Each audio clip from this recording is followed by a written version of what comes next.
Good morning class. तो हम लोग अपना चैप्टर नंबर 10 पढ़ रहे थे, रेस्पिरेशन इन ऑर्गेनिज्म। ठीक है, तो ये हम लोगों ने काफ़ी पढ़ लिया था। हम लोग को 10.5 से पढ़ना था, बस हमारा लास्ट टॉपिक चल रहा है। तो कल हम लोगों ने क्या पढ़ा था कि हम लोग कैसे ब्रीथ करते हैं, और ब्रीथ जब हम लोग करते हैं तो कहाँ से करते हैं, नॉस्ट्रिल से करते हैं, फिर वो नेसल कैविटी से होके चेस्ट कैविटी में हमारे लंग्स तक जाती है। और इनहेलेशन करते हैं तो हम लोग क्या लेते थे, इनहेलेशन में ऑक्सीजन लेते हैं, और एक्सहेलेशन में हम लोग कौन सी एयर निकालते हैं, कार्बन डाइऑक्साइड ब्रीथ आउट करते हैं। ठीक है, तो ये हम लोग पूरा इतना पढ़ चुके थे। आज हम लोग पढ़ेंगे ब्रीथिंग इन अदर एनिमल्स। तो हम लोग ने ह्यूमंस में तो पढ़ लिया कि हम लोग कैसे ब्रीथ कर रहे हैं, कैसे सांस ले रहे हैं, कैसे सांस छोड़ रहे हैं, और कौन सी इनहेलेशन कर रहे हैं और कौन सी एक्सहेलेशन में छोड़ रहे हैं। तो बेटा हम लोगों ने ब्रीथिंग इन एनिमल्स हम लोग पढ़ेंगे, हम लोग ह्यूमंस में पढ़ चुके हैं। ओके, तो ब्रीथिंग इन एनिमल्स क्या है, animals such as elephant, lions, cows, goat, frog, lizard, snake, bird have lungs in their chest cavities like the human beings. तो कौन कौन से एनिमल, जैसे जो शेर होता है, हाथी होता है, काउ, फ्रॉग और ये गोट वगैरह होते हैं, इनके भी चेस्ट होता है जैसे ह्यूमंस में चेस्ट होता है। तो ये लोग अपना जो सांस लेते हैं वो अपनी चेस्ट कैविटी से लेते हैं जैसे ह्यूमन बींग्स लेते हैं। ठीक है, तो how do other organism breathe. तो अभी हम लोगों ने देख लिया, अगर यहाँ पे हमारा क्वेश्चन आ जाए name the animals who breathe with chest cavity, तो हम लोग कौन सा नेम लिख सकते हैं, एलिफेंट, फ्रॉग, स्नेक, बर्ड। तो ये सारे वो एनिमल्स हैं जो चेस्ट कैविटी से ब्रीथ करते हैं। ठीक है, जो ह्यूमन की तरह सेम प्रोसेस में ब्रीथ करते हैं जैसे ह्यूमंस करते हैं, उनके भी चेस्ट कैविटी पाई जाती है। लेकिन अगर ये एनिमल्स हम लोग की तरह ब्रीथ करते हैं तो बाकी के जो छोटे छोटे माइक्रो ऑर्गेनिज्म हैं वो कैसे ब्रीथ करते हैं, अब हम लोग वो पढ़ेंगे। तो how do other organism breathe, बाकी के जो एनिमल्स बचे वो कैसे ब्रीथ करते होंगे। तो do they also lungs that those of human beings, क्या उनके भी लंग्स होती होंगी। कितने छोटे छोटे से एनिमल्स होते हैं, क्या उनके लंग्स होते होंगे, हम लोग ये देखेंगे। सबसे पहले हम लोग देखेंगे कॉकरोच में। ठीक है, कॉकरोच तो हम लोग ने देखा है छोटा सा होता है। A cockroach has small opening on the side of its body. तो कॉकरोच की बॉडी के साइड में एक छोटी सी ओपनिंग होती है, एक खुली जगह होती है। Other insects also have similar opening. These opening are called spiracles. और भी जो छोटे छोटे ऑर्गेनिज्म होते हैं, माइक्रो ऑर्गेनिज्म, कीड़े मकोड़े जो होते हैं, उनके भी ऐसे ही थोड़ी सी छोटी सी ओपनिंग होती है जिसको हम लोग क्या बोलते हैं, स्पिरेकल्स। तो स्पिरेकल्स बेटा क्या हो गया, वो ओपनिंग जो इंसेक्ट में पाई जाती है वो क्या होती है, स्पिरेकल्स। ठीक है, तो insect have some similar openings are called spiracles. फिर insect have a network of tubes called trachea for exchange of gas. तो इंसेक्ट के अंदर एक क्या होता है, ट्यूब का नेटवर्क पाया जाता है जिसको हम लोग बोलते हैं ट्रैचिया, जिसके द्वारा जैसे हम लोग में विंड पाइप पाया जाता है जिसकी वजह से हमारी सांस अंदर जाती है, उसी तरह से एनिमल्स में क्या पाया जा रहा है, नेटवर्क ऑफ ट्यूब्स जिसको हम लोग बोलते हैं ट्रैचिया, जिसकी वजह से उनकी बॉडी में गैस एक्सचेंज होती है। ठीक है, oxygen rich air rushes through spiracles into the tracheal tube.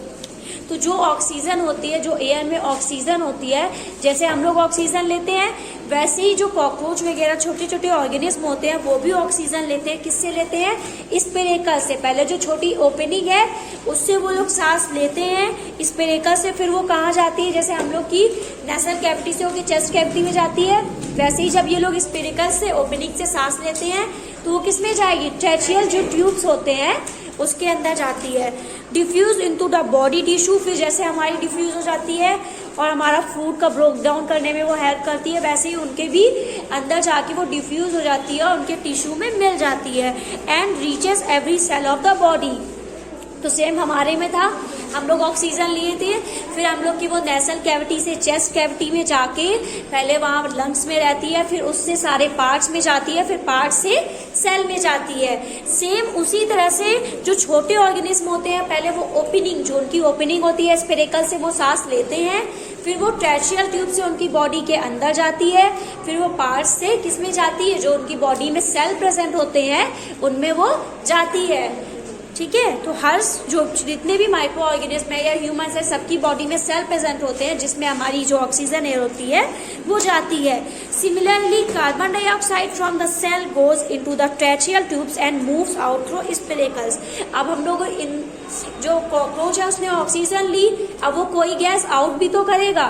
तो जैसे हम लोग भी कार्बन डाइऑक्साइड आउट करते हैं, वैसे ही कॉकरोच भी कार्बन डाइऑक्साइड आउट करता है। तो जब उसने जैसे ऑक्सीजन ले ली, उसी तरह उसने कार्बन डाइऑक्साइड क्या करता है, अपने सेल के अंदर होती है, सेल से वो ट्रैचियल ट्यूब में जाती है, उसके बाद स्पेरेकल से बाहर चली जाती है। जैसे आ रही थी स्पेरेकल से ट्रैचियल ट्यूब, फिर सेल्स में जा रही थी, तो जाएगी तो सेल से पहले ट्रैचियल ट्यूब में, उसके बाद स्पेरेकल से बाहर चली जाती है। ठीक है, दीज एयर ट्यूब्स और trachea are found only in insect. और ये जो एयर ट्यूब्स होते हैं और जो ट्रैचिया होती है, ये ह्यूमंस की बॉडी में नहीं पाई जाती हैं, ना ही बड़े बड़े जो एनिमल्स हम लोग ने स्टार्टिंग में पाई लिए जिनकी चेस्ट कैविटी होती है उनमें नहीं पाई जाती। ये सिर्फ छोटे छोटे जो इंसेक्ट होते हैं उनमें ही पाई जाती है। And not in any other group of animals, ना ही ये ह्यूमंस में पाए जाते हैं स्पेरेकल्स और ट्रैचियल, ना ही एनिमल्स जो बड़े बड़े एनिमल्स होते हैं उनमें पाए जाते हैं। ये सिर्फ और सिर्फ इंसेक्ट में पाए जाते हैं। तो अगर इसमें हम लोग जो पूछ लिया जाए कि स्पेरेकल्स और ट्रैचिया कौन से इंसेक्ट्स में पाए जाते हैं, तो हम लोग कॉकरोच या फिर इंसेक्ट लिखेंगे आंसर में। कोई भी ये एलिफेंट वगैरह मत लिख देना, वो गलत हो जाएगा। वो तब लिखना जब एनिमल्स में चेस्ट कैविटी पूछी जाए। ठीक है, वैसे भी आप लोग बहुत उल्टे सीधे आंसर लिखते हो। इसके बाद है हमारा अर्थवॉर्म। अभी हम लोगों ने कॉकरोच पढ़ लिया, अब हम लोग क्या पढ़ेंगे, अर्थवॉर्म। तो जैसे कॉकरोच हम लोग ने पढ़ा, that earthworm breathes through their skin. Cockroach क्या है, स्पेरेकल से ब्रीथ कर रहा है, लेकिन जो अर्थवॉर्म है किससे ब्रीथ करता है, जो उसकी स्किन में पोर्स होते हैं वहां से। The skin of earthworm feels moisty and slimy on touching. आप लोगों ने देखा होगा, अगर कभी गलती से आपका अर्थवॉर्म में पैर या फिर कुछ भी आप टच कर लेते हो उसको, तो वो क्या होता है, सुकुड़ जाता है, छोटा हो जाता है। जब वो अकेले चल रहा होता है तो वो लंबा हो जाता है, तो अपनी बॉडी को वो छोटा बड़ा कर सकता है। तो the skin of earthworm feel moist and slimy on touching. तो मतलब जो स्किन है अर्थवॉर्म की, अगर हम लोग उसको छूते हैं तो वो छोटी भी हो जाती है और वो बड़ी भी हो जाती है। Gases can easily pass through them. इसी वजह से वो अपने पोर्स खोल भी सकता है और स्किन को कम भी कर सकता है। इसकी वजह से जो उसकी स्किन होती है उससे आराम से गैस पास हो जाती है। ठीक है, अब हम लोग तो नहीं अपने हाथ को बड़ा छोटा कर सकते हैं, लेकिन वो लोग कर सकते हैं। इसकी वजह से उनके जो पोर्स होते हैं स्किन के, वो बहुत अच्छे होते हैं, जिससे गैस आराम से पास हो जाती है। Through frogs have a pair of lungs like human beings. और जो फ्रॉग होते हैं उनमें क्या है, लंग्स पाए जाते हैं, जैसे ह्यूमन बींग्स में लंग्स पाए जाते हैं। तो वो चेस्ट कैविटी से ही सांस लेते हैं। They can also breathe through their skin which is moist and slippery. और फ्रॉग भी अपनी स्किन से सांस ले सकते हैं, क्योंकि उनकी जो स्किन होती है वो भी मॉइस्ट और स्लिपरी होती है। तो फ्रॉग, अगर यहाँ पे भी क्वेश्चन आ जाए कि हम लोग के कौन सा ऐसा एनिमल है या इंसेक्ट है जो हमारा वो स्किन से सांस लेता है, स्किन से ब्रीथ करता है, तो आंसर क्या हो जाएगा, अर्थवॉर्म। ठीक है, अर्थवॉर्म, फ्रॉग और फिर ऑल ऑफ देम दिया गया हो और एक कोई दूसरा भी दिया गया, तो फिर क्या हो जाएगा, अगर ये दोनों दिए गए हो तो ऑल ऑफ देम दोनों हो जाएगा। बोथ ए एंड बी जैसे आ जाता है। जैसे आपको 3 ऑप्शन दे दिए जाए, पहले में लिख दिया जाए अर्थवॉर्म, ठीक है,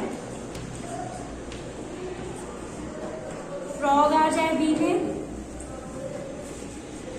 और लॉयन आ जाए, फिर आ जाए बोथ ए एंड बी।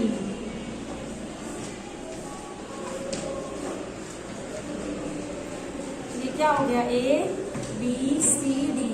तो आप लोग इसमें टिक कर दोगे, both A and B, lion में मत कर देना। ठीक है, क्योंकि ये स्किन की बात हो रही है और ऐसे क्वेश्चंस इसलिए बता रहे हैं आपको बीच बीच में, क्योंकि इस बार FA2 में आपका पेपर जैसे FA1 में आया था, MCQ और एक्सरसाइज वगैरह ज्यादा थी और जो क्वेश्चन आंसर थे वो सिर्फ लास्ट में 15 मार्क्स के आए थे, वैसे ही FA2 का पेपर आएगा।